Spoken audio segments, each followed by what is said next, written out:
They won't let me in. Mom didn't pay. It's freezing. They left you out here? Boston, before the bell. Liam Carter slows at a snowy school gate, breath fogging, snow on his suit. A small boy on the curb, clutching a faded backpack, his shoelace tied with a frayed red thread, waiting until paperwork clears. He remembers doors that never opened for him. He buys hot cocoa, sits within sight, not too close. Then the boy whispers, "Please don't go. What would you do?" Dawn slides across glass. Boston lies iced beneath Liam Carter's penthouse, the harbor rimmed white, streets striped with salt and tire tracks. The city is awake but hushed. He stands at the window in a navy suit that fits like a promise, red tie pinned neat, cuffs aligned. Tall, broad-shouldered, dark hair side-swept with elegant gray, eyes the clear blue of a winter. His phone hums. A financing review for a trolley corridor, then a walk through a redevelopment plan block by block. He scans, approves, trims a line. His replies are spare. Yes, no, proceed. On the console table sits a photograph he rarely touches, a school doorway, brick and shadow, his parents with paper cups. He is 13 in the picture, a half step to the side, jaw set as if bracing. He remembers wet wool and floor cleaner, a voice saying, "Come back when the forms are correct." The way his mother squeezed his hand and let go. Doors, even kind ones, can take a long time to open. He exhales, fogging the glass, and the view softens. "Car is downstairs," his driver texts. "Streets are slick." Liam pockets the phone. He adjusts the red tie, a habit that keeps his hands from fidgeting. He lifts a black wool coat, the lining warm from the vent, and pulls on gloves still creased from the package. No scarf. He has never liked cloth against the throat. He glances at the photograph again. The frame's corner is nicked, a bright crescent. He lifts the picture, then sets it back. Not today, he tells himself. Then he straightens the frame until it sits true to a small, private vow. In the kitchen, coffee is measured, water just shy of a boil. He pours, tastes, leaves the mug with a quarter-inch still warm. The elevator descends into a lobby that smells of cedar and citrus. Outside the revolving door, the air lifts each breath into a cloud. Liam checks the wind, the slant of snow, the distance to where the car idles at the curb. "Morning, Mr. Carter," the doorman says. "Watch your step. Corners are glass." "Thank you," Liam says. He means it. The driver opens the rear door. Heat spills into the cold. Liam pauses. He looks down Beacon Street, where iron fences show their black ribs above drifts. Somewhere past those corners is a school with a gate that sticks when it's cold. The thought lands and stays. "I'll meet you at Kenmore," he says. "I want to walk the last blocks and feel the air." The driver hesitates. "Sir, it's 10 below with wind." "It will wake me," Liam says, "and remind me what we planned for. Sidewalks, crosswalks, bus stops that do not feel like punishment." The driver nods. "I'll crawl along the avenue. Holler if you need me." Liam smiles. Quick, confident, warmer than the day deserves. He closes the door he never entered, turns his collar up, and steps into winter. Snow taps his coat. His breath lifts white. Between buildings, a bell rings once, a thin note that carries farther than it should. He walks. Salt crunches underfoot. A bus exhales at a stop, doors folding open. Ice beads along a shelter's gutter. A puddle waits to catch a shoe. He files it for later, another fix for the plan. A block later, he slows, feeling the city tighten in the cold. Glass, iron, the low murmur of a morning that has not decided what it will ask of anyone. In his pocket, his fingers find the cool edge of a transit token he has kept since he was a boy, back when tokens bought doors to move. He turns it once, then lets it rest. Wind needles his cheeks. A plow scrapes the far lane. Out beyond the next corner, Snow gathers toward a point he cannot yet see. He breathes in the sharp air, steady. He does not know it, but his day has already tilted. "I'll walk it," he says, and keeps on. The morning traffic of Boston pulsed along Beacon Street, tires hissing against slush, horns muffled by snow flurries. Parents tugged mittens, zipped coats, urged their children through the iron gates of Beacon Street Elementary. A line of boots stamped fresh prints across the salted walkway, the air thick with fogged breath. Liam Carter slowed as he approached. His navy suit, tailored to perfection, stood out among the parade of down jackets and scarves. He pulled his gloves tighter, the red silk of his tie catching stray flakes. He had chosen to walk these last blocks from his penthouse to feel the air, but he hadn't expected this kind of air, a brittle cold that seemed to bite straight through memory. By the gate, off to the side of the flow, sat a boy, no more than 7. A faded backpack slumped against his knees. His sneakers, thin for winter, pressed into salted concrete. He struggled with a frayed shoelace, his small fingers red and stiff with cold, knotting and unknotting until the cord slipped loose again. Something in Liam's chest tightened. Years ago, he had been that boy, standing close enough to warmth to taste it, yet kept outside by a door that refused to open. The ache was old, but here it was, fresh in the snow. The boy looked up just once, brown eyes cautious, then bent his head again. No words, just the quiet defiance of staying put, even in the cold. A parent passed, glanced briefly, then ushered their daughter inside. Another didn't notice at all. Liam remained still. For a man used to commanding boardrooms and cutting billion-dollar deals, it was strange how powerless he felt watching one child sit in the snow. The boy pulled his shoelace into a knot. Too loose, it unraveled immediately. He sighed, lifted his fingers to his mouth and breathed on them, trying to bring back life to his skin. His small shoulders hunched, the weight of the faded backpack making him seem smaller still. Liam drew in a long breath, fogging the air. His hand went to his coat pocket where his phone rested. Meetings, memos, a morning that waited for him. But he stayed, watching, as if something important was unfolding, not in the office towers, but here, at this iron gate in the snow. He shifted closer, boots crunching softly on ice. "Cold morning," Liam said quietly, his voice low but steady. The boy didn't look up. His fingers fumbled with the lace again, knuckles raw, knotted with effort. Liam paused, then crouched down, the snow settling gently on the broad shoulders of his suit. He met the boy at eye level, careful not to startle him. Behind them, the bell clanged once, echoing through the winter air. The boy hugged his backpack tighter, as if guarding something precious inside. His lips moved, but the sound was too faint, lost to the wind. For a moment, Liam thought he'd misheard. Then the boy's voice returned, thin but certain. "I'm waiting." The words hung there, fragile and brave, misting into the snow. Liam blinked, unsettled by how much weight a child could pack into 2 words. He felt the old ache press harder, the one he thought he had long outgrown. He looked past the gate at the children rushing into warmth, then back at the boy, still alone on the curb, fingers trembling around a frayed red string. Something in Liam Carter knew. His morning had just changed. Snow drifted in lazy spirals as Liam crouched in front of the boy. The iron gate rattled with the stream of parents and children, boots stomping, mittens tugging, voices rising. But here, just to the side, there was only silence. "Are you okay?" Liam asked, keeping his voice gentle, as though speaking too loud might scare the boy away. The boy's breath puffed white, his lips trembling with cold. He hugged the backpack closer and whispered, "I'm waiting." "For who?" "My mom." His voice was thin but steady. "They said, 'Not yet. Paperwork has to clear.'" The words caught Liam off guard. He knew what it meant, the kind of administrative hold that kept a child outside of class until forms were processed. Not money, not tuition, just bureaucracy.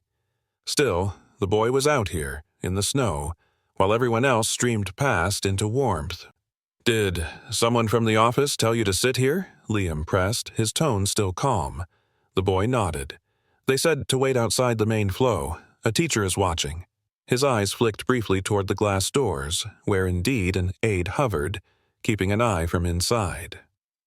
Liam followed the glance, then looked back at the boy.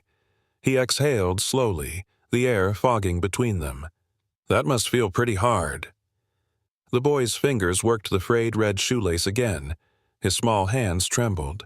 "I'm fine," he murmured, though the blue tinge in his knuckles betrayed him. Liam thought of the photograph in his penthouse, the one where he stood a step apart from his parents, doors closing while he waited for someone else to decide if he belonged. The memory pressed sharp against his chest. He leaned a little closer but kept space, careful not to intrude. "What's your name?" The boy hesitated. "Noah?" "Noah," Liam repeated softly, like he was testing the weight of it. "That's strong. You remind me of someone who doesn't give up."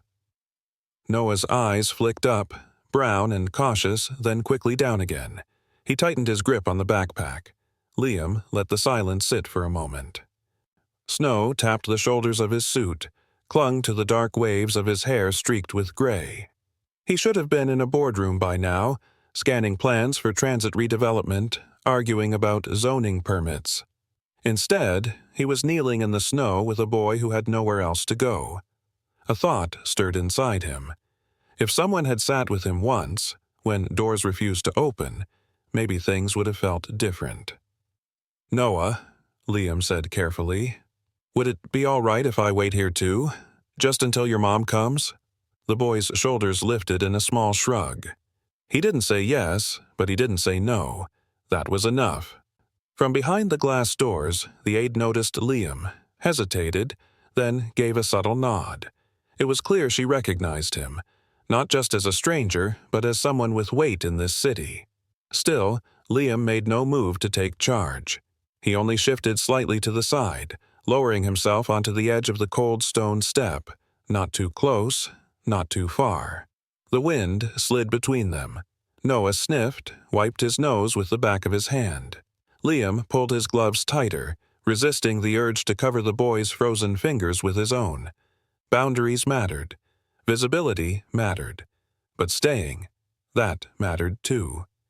Noah whispered again, words almost lost to the wind. They said not yet. Liam nodded slowly, his gaze steady. "Then we'll wait. Together." Snow powdered Liam's shoulders as he sat on the stone step, keeping a respectful distance from Noah. The boy sipped at his breath, cheeks flushed from the cold, fingers tugging absently at the frayed red shoelace that wouldn't hold. A vendor pushed a small cart nearby, steam lifting from a silver spout. The smell of cocoa drifted into the air, rich and warm against the sting of winter. Liam rose, brushing snow from his coat. He glanced back at Noah. "Do you like cocoa?" Noah's eyes flicked up, uncertain, then down again. He didn't answer. Liam didn't press. He crossed to the cart, exchanged a bill for 2 paper cups, and carried them back carefully, the steam curling into the flurries. He set one cup gently on the step, still a safe distance away. "It's hot. Take your time. No rush." Noah stared at it, hesitant. His small fingers finally crept forward, wrapping around the cup's warmth. He lifted it close, blew softly, then sipped. A tiny sigh slipped from him, unguarded, like he had forgotten for a moment to hide how much he needed the heat. Liam sat back down, cupping his own drink, letting the heat seep into his gloves. He didn't stare at Noah, didn't crowd him, just shared the silence. Snowflakes clung to their lashes, melted into droplets that rolled down. A passing aide, scarf wound tight around her chin, noticed. She slowed, eyebrows raised. Liam stood halfway and offered a calm nod. "Just waiting with him," he said. "Wanted to make sure he's not alone." The aide hesitated, then gave a small nod of her own. "Thank you, Mr. Carter." Her voice carried a note of recognition, but no challenge. She moved on, disappearing back into the flow of parents. Noah's lips curved around the cup again, a little more relaxed now. He didn't speak, but every so often his gaze darted sideways to where Liam sat, steady and unhurried. "Shoelace? Giving you trouble?" Liam asked softly after a while. Noah looked down, cheeks coloring. "It won't stay." "That's all right," Liam murmured. "Mine used to come undone too. My mom called them stubborn laces. She'd say, 'Even stubborn things can hold if you're patient.'" Noah's eyes flicked toward him, curious, then quickly away. But his hands tried again, looping the string, tugging it tight. This time, the knot held. Liam smiled quietly into his cocoa, saying nothing. The minutes stretched, filled with muffled bells and the crunch of boots on salted pavement. Liam's phone buzzed in his pocket, insistent with meetings he should have been in. He silenced it without looking. For now, this mattered more. Noah sipped again, hands thawing against the paper cup. He whispered, barely audible, "Thank you." The word caught in Liam's chest, small and fragile, but it felt heavier than any deal he had signed. Snow flurried harder. Liam pulled his coat tighter, making no move to leave. For the first time in years, he felt as if simply staying put might be the most important decision of his day. The warmth of cocoa lingered in the air, but the bell overhead had finished its last echo. Students were inside, classrooms humming, while Noah remained on the step, backpack pressed to his chest. Liam knew this wasn't a place to linger without clarity. He stood slowly, brushing snow from his coat. "Let's check in at the office," he said gently, not as a command but as an idea laid out for both of them. Noah hesitated, then gave the smallest nod, clutching the empty cup as if reluctant to let go of the heat. Together they walked toward the glass doors. Inside, the corridors smelled faintly of floor wax and pencil shavings. The hum of fluorescent lights bounced off linoleum tiles. A secretary behind the desk glanced up, her expression tightening in recognition of Liam Carter, someone she'd seen in the papers, never in her office. "Good morning," Liam said, his tone calm but firm. He gestured toward Noah. "We met at the gate. Could you help me understand why he's waiting outside?" The secretary shifted, pulling a folder from a stack. "His enrollment paperwork isn't fully processed yet," she explained. "Until everything clears, he can't be in the main flow of classes, but he's monitored. No child is left unattended." Her eyes flicked toward Noah, then back to Liam. "We're following district procedure." Liam nodded, though the words landed heavier than he expected. Procedure. Rules written to keep order, yet they left a boy sitting in the snow. The office door opened. Principal Alvarez stepped out, posture crisp, a scarf still dusted with flakes. "Mr. Carter," she said, surprised but steady. "I hear you have questions." "Yes," Liam replied. He kept his voice respectful. "I understand policy is important, but the sight of a child waiting in the cold doesn't sit right. Surely there's a way to keep him warm while forms catch up." Principal Alvarez folded her hands. "We have to balance compassion with compliance. Emergency aid exists, but it must be routed through proper channels. Otherwise, we risk mismanaging support." Liam listened, jaw tightening slightly, then reached into his coat pocket. He set a sleek white card on the desk, his foundation's crest embossed in silver. "If routing is the barrier, let this be a start. Connect with your social worker. Loop me in. I don't want personal exceptions. I want the system to work the way it should." Alvarez studied him for a long moment, then inclined her head. "That's appreciated. We'll do our part." Liam nodded once, then turned toward Noah. "Would you like to try your mom's number again? I can wait with you." The secretary dialed, pressed the receiver to her ear. One ring, 2, 3, then voicemail. She left a message, her tone professional, clipped. The silence afterward seemed to stretch. Noah's hand tightened on the strap of his backpack.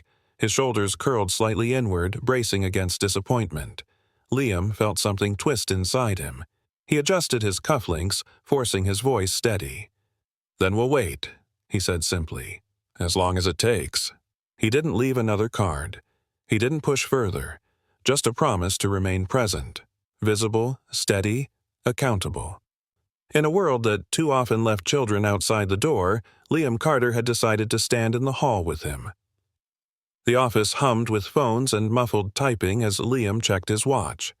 His morning calendar scrolled in his mind. Contracts, committees, calls stacked end to end.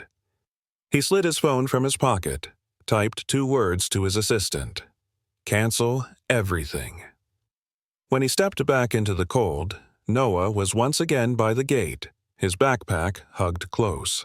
An aide at the door watched through the glass, offering a small nod. Liam took his place a few feet away, his polished shoes crunching salt, his breath clouding. He pulled his coat tighter. He wasn't here as a CEO, not as a benefactor, just as a man unwilling to leave a boy alone in the snow. The hours stretched. Flurries blurred the city's edges. Liam made a quiet call to the driver, told him to circle the block slowly. "Don't wait on me," he said. "I'll be here a while." By noon, the streets thinned. Inside, laughter carried faintly from classrooms. Noah unwrapped a sandwich from his backpack, the bread slightly crushed, and ate in small, careful bites. Liam sipped cooling coffee from a paper cup, content to let silence do the work. Every so often, Noah glanced at him. Not wary now, but watchful, as if measuring whether this tall stranger in a navy suit truly meant to stay. Each time, Liam gave nothing more than a steady nod. No intrusion, no demands, just presence. When the final bell rang and children poured from the building, Liam rose. Noah waited until the crowd thinned, then stood, backpack slung loosely. Still, no mother appeared. Principal Alvarez stepped out, scarf snug against her coat. "Mr. Carter," she said, voice calm but firm. "We still haven't reached his mother. Policy requires we ensure his safe passage. Would you accompany him part way, with an escort for the first blocks? Just until he's in her care." Liam inclined his head. "Of course." The aide joined them, walking beside Noah as Liam kept a respectful distance on the other side. The streets glistened with packed snow, buses hissing past. Every step was visible, accountable, sanctioned. Boundaries were intact. Noah led them down 3 blocks, turning onto a narrower street lined with shuttered shops and a neon diner sign buzzing faintly against the gray sky. The aide paused. "This is where I leave you. Mr. Carter, thank you for staying visible. Noah, be safe, sweetheart." She returned the way they came, leaving Liam and the boy standing at the corner. Liam's chest tightened with the weight of a decision, to stay 1 step longer or let the boy walk alone. Snow gusted, scattering flakes across Noah's hair. Liam lowered his voice. "Mind if I walk just a little farther? Only until you're home." Noah hesitated, then gave the faintest nod. And so they continued, boots crunching side by side in the narrowing street, a quiet pact formed not by signatures or policy, but by something stronger, trust, still fragile, but real enough to carry them forward into the deepening cold. The street narrowed into rows of low brick buildings, their windows fogged with condensation. A neon diner sign flickered 2 doors down, its buzzing glow faint against the gray afternoon. Noah led the way with small, careful steps, his backpack bumping rhythmically against his shoulders. At last, he stopped before a budget motel, its paint chipped, its heater units coughing vapor into the cold.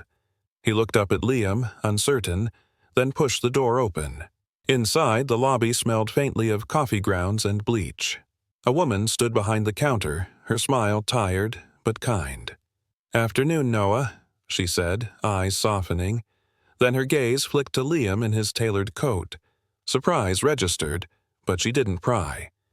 Noah darted down the narrow hall, his sneakers squeaking on the linoleum. A door creaked open halfway down, and a woman appeared. Mid-30s, hair pulled into a messy bun, face pale with strain but quick to flush with relief. "Maya," Noah breathed. He dropped his backpack and rushed into her arms. She hugged him fiercely, whispering apologies into his hair. Then her eyes lifted, sharp and wary, as Liam stepped into the dim light. "I'm sorry," she said quickly, almost defensive. "I was at a temp job. The bus ran late. I told the office I'd be there by dismissal, but her voice cracked, pride and exhaustion colliding. Liam lifted a hand, his tone even. It's all right. He was never alone. The staff kept eyes on him, and I stayed nearby. I didn't want him sitting out in the snow. Maya's jaw tightened. Suspicion and gratitude tangled in her expression. She glanced at Noah, who clutched her sleeve as if unwilling to let go. You didn't have to do that, she murmured. Maybe not, Liam said quietly, but leaving a child in the cold felt wrong. A silence stretched, filled with the rattle of the heater. Finally, Maya nodded, a small concession. Thank you, she whispered. Noah tugged at her sleeve. Can we eat, please? Maya hesitated, then looked toward the diner 2 doors down. Her pride flickered again, wary of appearances. Liam noticed. If you'd allow it, he said gently, I'd be glad to join you. My treat. And the receipt will be in your name. Her eyes narrowed slightly, testing his sincerity. Then, with a sigh, she nodded. Fine. Just dinner. The diner smelled of frying oil and coffee grounds. They slid into a booth, Noah pressed between them, menu clutched in his hands. The waitress poured water into thick glasses, her pen hovering. Noah ordered pancakes, his voice shy. Maya asked for soup. Liam chose a sandwich, simple. The meal passed quietly at first, the clink of cutlery filling the silence. Then Noah glanced at Liam's wrist. What's that? He asked, pointing at the sleek watch peeking beneath the cuff. Liam smiled faintly. A reminder that time keeps moving, even when we wish it would stop. The boy tilted his head, puzzled but curious. Maya studied Liam for a moment longer, then returned to her soup. It wasn't family, not yet, but under the diner's buzzing neon, with the snow swirling outside, something tentative began to take shape. A fragile thread stretched between a weary mother, a quiet boy, and a man who had chosen, for once, simply to stay. The motel hallway smelled of old carpet and disinfectant. Liam followed a step behind as Maya unlocked the door, Noah clinging close to her side. The room was tidy but small. 2 twin beds with thin quilts, a space heater rattling in the corner, and a lamp that flickered before it steadied. The air held the faint scent of instant noodles. Maya set down her purse with a sigh, brushing a loose strand of hair from her face. It isn't much, she said softly, almost apologetic, but it's home for now. Noah bounced onto one of the beds, pulling a library book from his backpack. He curled into the thin pillow, lips moving as he read under his breath. Liam stood near the door, his frame filling the narrow space. He didn't comment on the peeling wallpaper or the thin quilts. Instead, he said, "He seems to love books." Maya's expression softened as she looked at her son. "He does. Reads anything he can get his hands on. I try to keep up, but sometimes I—" She trailed off, her shoulders sagging. Liam took a step closer, careful not to intrude. "You're doing more than you think. He's steady because of you." For the first time, she met his gaze directly. Her eyes were tired but resolute. "Steady doesn't pay bills. I've been running between jobs. Cleaning offices at night, temp clerical work in the day. Some weeks it's just enough. Some weeks—" She pressed her lips together, pride battling confession. Before Liam could reply, a sharp knock rattled the doorframe. Maya stiffened, but it was only the motel manager with the day's mail. She thanked him quickly, then closed the door, her hand trembling as she sorted envelopes.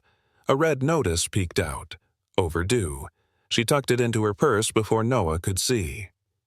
2 nights later, as snow thickened outside, Liam returned with grocery bags, staples, fresh produce. He handed them over without stepping inside. Maya accepted reluctantly, murmuring, "This doesn't mean you have to." "I know," he said. "It just means he eats well this week." But the strain was already showing. On the 3rd morning, Liam arrived to find the door ajar. Noah sat cross-legged on the bed, reading aloud from his library book, voice steady but too loud, as if to distract himself. The space heater buzzed harshly. Then he saw Maya in the hallway, slumped against the wall. Her face was pale, lips dry. When she tried to stand, her knees buckled. Maya! Liam caught her before she hit the ground. Her skin was clammy, her pulse faint but racing. Noah's eyes went wide, his book dropping to the floor. "Mom? She's dehydrated," Liam said quickly. He scooped her up in his arms, her frame light against his broad chest. "We're going to the hospital." The drive blurred. Snow tapped against the windshield as Liam carried her through the ER doors. Nurses rushed forward, taking vitals, sliding her onto a gurney. Liam stayed by Noah's side, his hand resting firm on the boy's shoulder. Hours later, with monitors beeping softly, Maya stabilized. A hospital social worker joined them, clipboard in hand, asking questions, noting details. Liam answered only what was necessary. When asked his relation, he replied, "Temporary emergency contact." Nothing more. Noah sat beside the bed, small hands folded over the library book he'd carried with him. His voice wavered as he whispered passages aloud, reading to his mother while snow ticked against the hospital window. Liam stood by the door, the weight of responsibility pressing heavy. He had meant only to walk the last blocks, to feel the air. But now, watching this fragile family tether itself together under fluorescent light, he knew there was no walking away. The hospital corridors smelled of antiseptic and overbrewed coffee. Maya slept lightly, her face less pale now, color slowly returning. Noah dozed in the chair by her bed, his library book resting open across his chest. Liam stood at the window, his tall frame outlined against the night snow. The city lights blurred through frosted glass, each one softened as if the world outside had drawn a curtain. His phone buzzed. A message from his assistant. "Rumors are circling. Someone saw you leave the school with a child. Reporters asking questions." Liam clenched his jaw. The city was always watching, ready to twist stories into scandals. He slipped the phone back into his pocket. This wasn't about optics. It was about a boy who shouldn't be left outside in the cold. The next morning, whispers had already spread through Beacon Street Elementary. Parents at drop-off leaned close, voices low but sharp. Why was the CEO around that family? Are they connected somehow? Probably another publicity stunt. Principal Alvarez intercepted him later that day. Her expression was calm but serious. "Mr. Carter, there's been a routine welfare check requested. Standard procedure when attention builds." Liam nodded, his voice steady. "Do it. Transparency matters." The visit came quickly. A pair of social workers knocked on the motel door, their clipboards and calm smiles professional but firm. Maya, still recovering, stiffened at the sight. Her pride bristled, her voice sharp. "We're fine. We don't need—" "It's procedure," one of them said gently, "just making sure Noah has what he needs." Liam stepped back, deliberately silent, allowing Maya to answer for herself. They walked through the room, noting the heater, the food in the mini-fridge, the boy's stack of library books. Noah sat on the bed, eyes wide, his rainbow thread bracelet half finished in his lap. After 15 minutes, the social workers exchanged a glance, then closed their folders. "No concerns at this time. Support services are available if you want them," one said kindly, "but you're cleared." When the door shut behind them, Maya's shoulders sagged. Her eyes flashed toward Liam. "Do you see what your presence does? People start whispering, asking questions we never invited." Liam's chest tightened. "I didn't mean to make things harder." "Then stop showing up in person," she said, her voice trembling. "Noah deserves dignity, not pity, and I deserve a chance to stand on my own 2 feet." Silence stretched between them. Noah looked from one to the other, his small face clouded. Finally, Liam nodded slowly. "You're right. I'll step back. But I won't disappear. The support, food, coats, heating, it'll come through official programs. No strings, no spotlight." Maya's eyes softened, conflict written across her face. pride and gratitude wrestled silently. At last she whispered, "As long as it doesn't come through you." Liam inclined his head. "Then it won't." That night, as snow settled heavy outside, he sat in his penthouse office, drafting emails to his foundation team. Funds routed to the school's supply closet. Grants filtered through the community center. Vouchers issued through the clinic. His name wouldn't be attached. No one needed to know. On his desk, beside the neat stack of contracts, lay something unexpected. A thin, rainbow thread bracelet, half knotted, left behind in the rush. He brushed a finger across it, the colors bright against the wood, and felt a warmth rise in his chest. This wasn't about optics. It wasn't about legacy. It was about a boy who whispered, "Please don't go." And Liam had decided he wouldn't.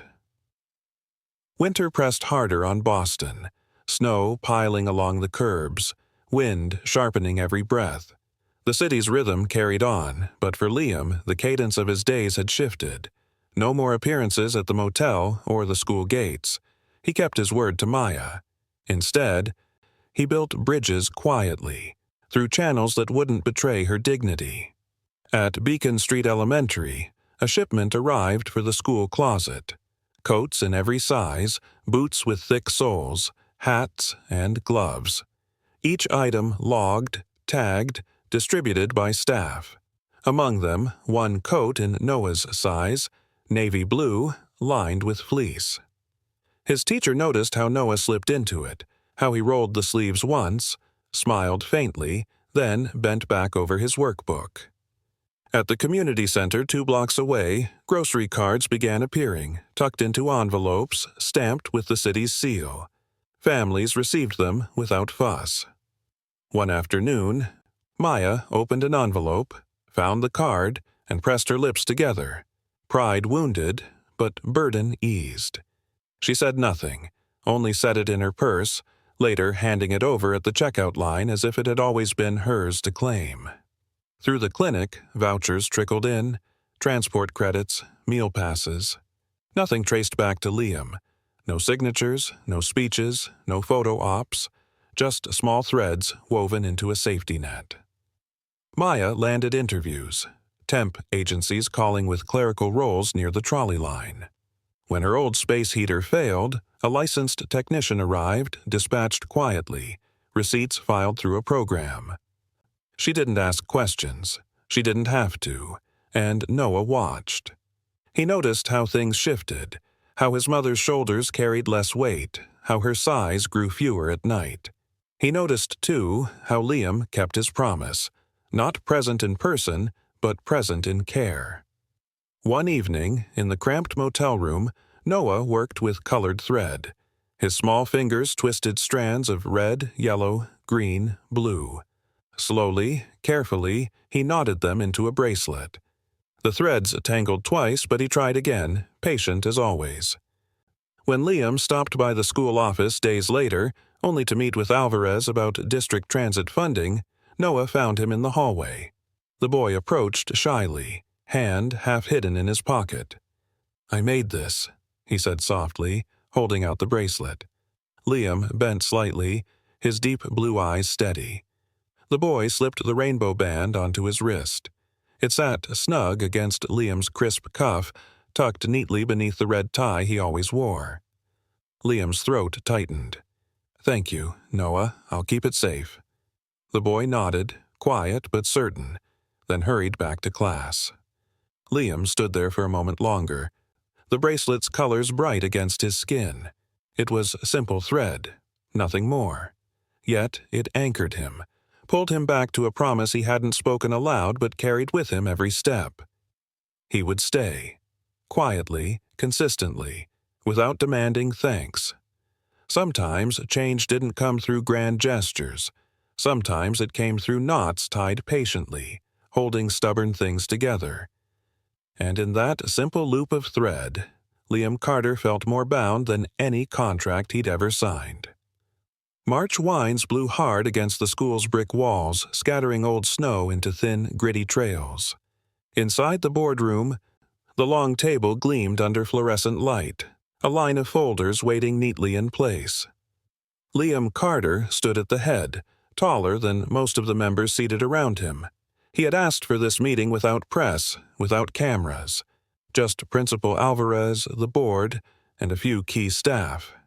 His navy suit was crisp, his red tie straight, but his right wrist carried something unusual, a thin rainbow thread bracelet, tucked beneath the cuff.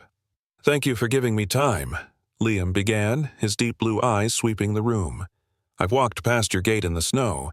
I've seen children wait outside because of paperwork, because of forms, because of timing that doesn't bend."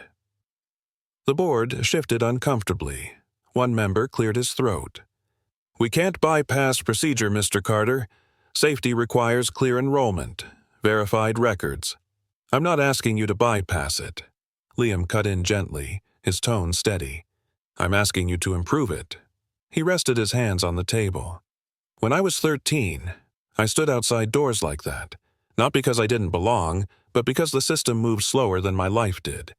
No one meant harm, but it left marks that don't fade." A silence stretched. Even Alvarez leaned forward slightly, her expression softened. Liam slid a folder toward them.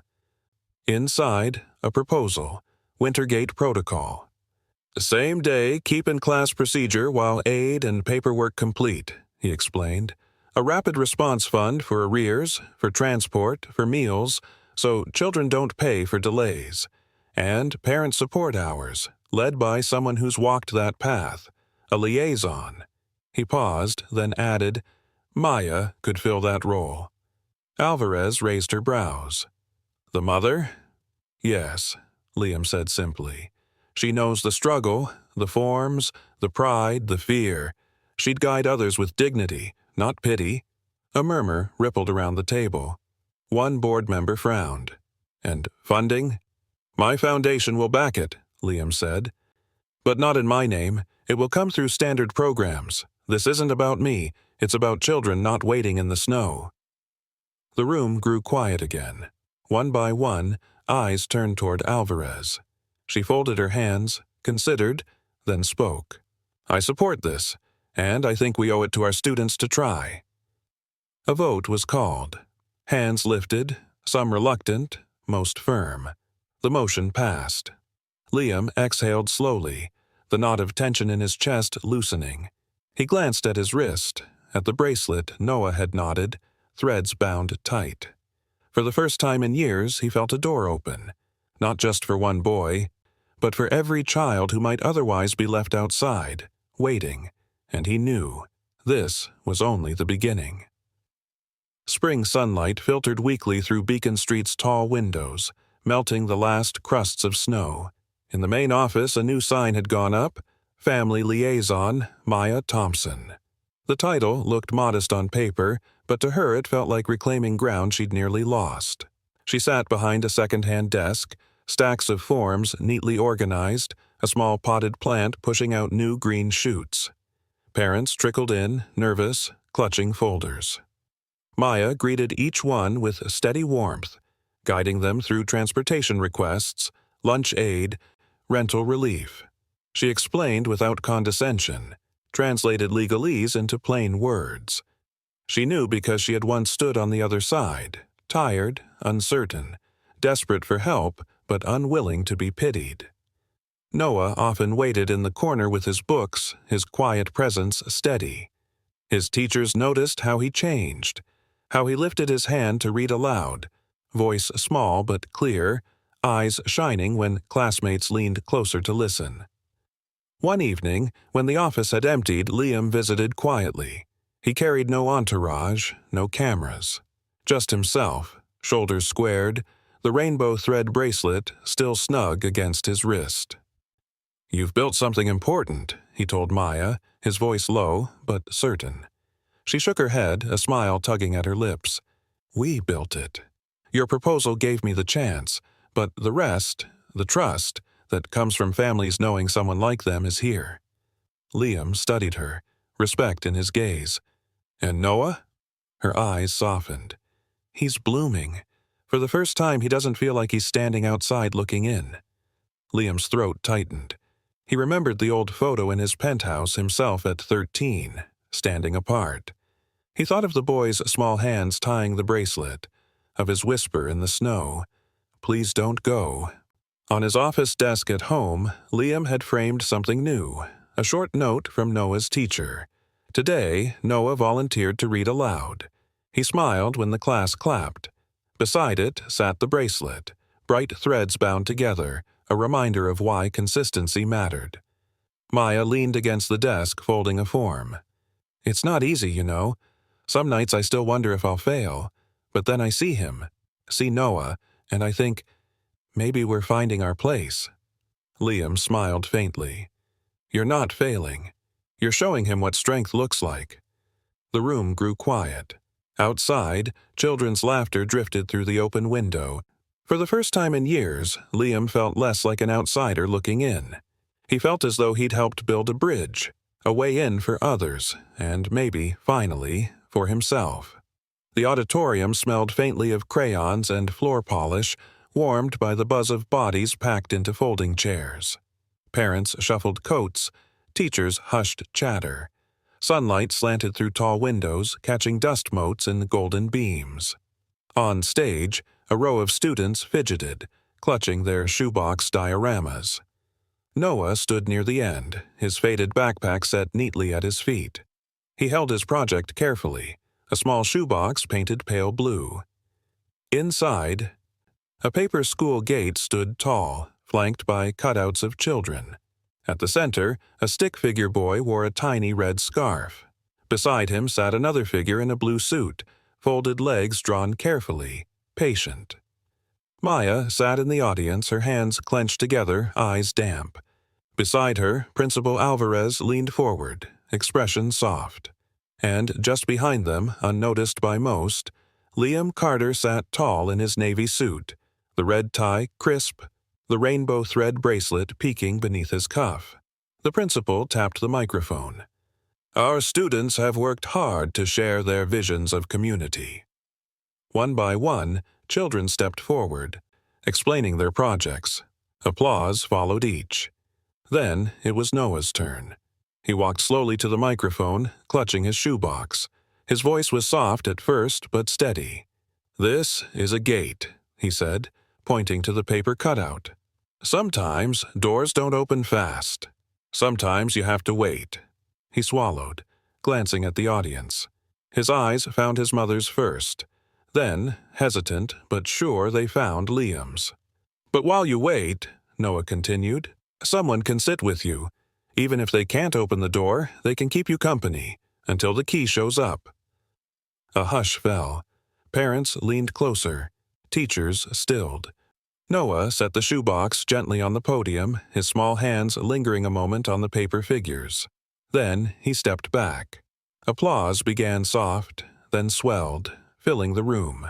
Maya brushed tears from her cheeks. Alvarez smiled, clapping firmly. Liam sat straighter, his jaw tight, pride and ache tangled together. On stage, Noah's face brightened, not with the relief of being done, but with something deeper, the quiet confidence of being heard. And in that moment, under winter light, a boy who had once waited in the snow showed an entire room what belonging looked like. Winter loosened its grip on Boston. Snowbanks shrank into thin gray ribbons, and crocuses pushed through the soil, stubborn flashes of purple and gold. The city thawed, and so did the lives of those who had endured its hardest season. Maya turned the key in a new lock, her hand trembling slightly. The door opened to a modest apartment. 2 bedrooms, sunlight pooling across scuffed hardwood floors, the faint smell of fresh paint lingering. It wasn't grand, but it was theirs. Her name alone filled the lease. No charity, no shame, just a standard program approved through proper channels. Noah darted inside, laughter echoing off bare walls. He ran from room to room, his socks sliding, his voice bubbling with excitement. "Mom, look! We can see the trolley line!" He pressed his nose to the window, watching a car rattle past. Maya set a grocery bag on the counter, her chest rising with quiet pride. For once, the weight of survival wasn't crushing. It was lifting. That Saturday morning, the kitchen filled with the smell of pancakes, butter sizzling in the pan. Noah perched at the table, homework already spilling across it. Pencils, notebooks, sticky notes. Maya flipped pancakes with a rusty spatula, humming under her breath. The knock at the door was light. When she opened it, Liam stood there in his navy suit, snow still clinging faintly to his shoulders, though the air was warmer now. His confident smile softened when he saw the small details, the curtains half hung, the crooked bookshelf assembled by hand, the clutter of life settling in. "Smells like a good morning," he said. Maya tilted her head. "You're just in time if you don't mind lopsided pancakes." He chuckled, stepping inside, his frame filling the doorway. Noah rushed to him, holding out a workbook. "Look, I got all of them right." Liam knelt, his strong jawline easing into warmth. "Of course you did," he said, pride threading through his voice. The rainbow bracelet still clung to his wrist, tucked under his red tie. Later, they walked together, hand in hand, down Beacon Street. The school gate stood open now, sunlight glinting on iron. No speeches were given, no cameras followed. Just a boy between his mother and a man who had chosen to stay. Their breath rose in the crisp morning, mingling in white clouds before dissolving into air. 3 figures linked together, steady against the chill, stepping forward into a season that finally promised warmth. And for Liam Carter, once a boy who had waited outside doors too long, it felt like something had finally opened, not just for him, but for all of them.